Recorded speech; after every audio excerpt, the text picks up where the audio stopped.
اے لوگو جو ایمان لائے ہو، جو کچھ مال متاع ہم نے تم کو بخشا ہے اس میں سے خرچ کرو، قبل اس کے کہ وہ دن آئے جس میں نہ خرید و فروخت ہوگی، نہ دوستی کام آئے گی اور نہ سفارش چلے گی، اور ظالم اصل میں وہی ہیں جو کفر کی روش اختیار کرتے ہیں۔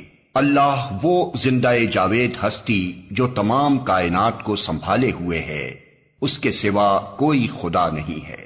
وہ نہ سوتا ہے اور نہ اسے اونگ لگتی ہے، زمین اور آسمانوں میں جو کچھ ہے اسی کا ہے۔ کون ہے جو اس کی جناب میں اس کی اجازت کے بغیر سفارش کر سکے؟ جو کچھ بندوں کے سامنے ہے اسے بھی وہ جانتا ہے، اور جو کچھ ان سے اوجھل ہے اس سے بھی وہ واقف ہے، اور اس کی معلومات میں سے کوئی چیز ان کی گرفت ادراک میں نہیں آ سکتی الا یہ کہ کسی چیز کا علم وہ خود ہی ان کو دینا چاہے۔ اس کی حکومت آسمانوں اور زمین پر چھائی ہوئی ہے، اور ان کی نگہبانی اس کے لیے کوئی تھکا دینے والا کام نہیں ہے، بس وہی ایک بزرگ و برتر ذات ہے۔ دین کے معاملے میں کوئی زور زبردستی نہیں ہے، صحیح بات غلط خیالات سے الگ چھانٹ کر رکھ دی گئی ہے۔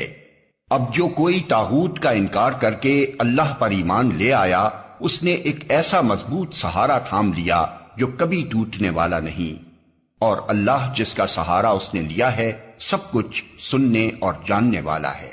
جو لوگ ایمان لاتے ہیں ان کا حامی و مددگار اللہ ہے، اور وہ ان کو تاریکیوں سے روشنی میں نکال لاتا ہے، اور جو لوگ کفر کی راہ اختیار کرتے ہیں ان کے حامی و مددگار طاغوت ہیں، اور وہ انہیں روشنی سے تاریکیوں کی طرف کھینچ لے جاتے ہیں۔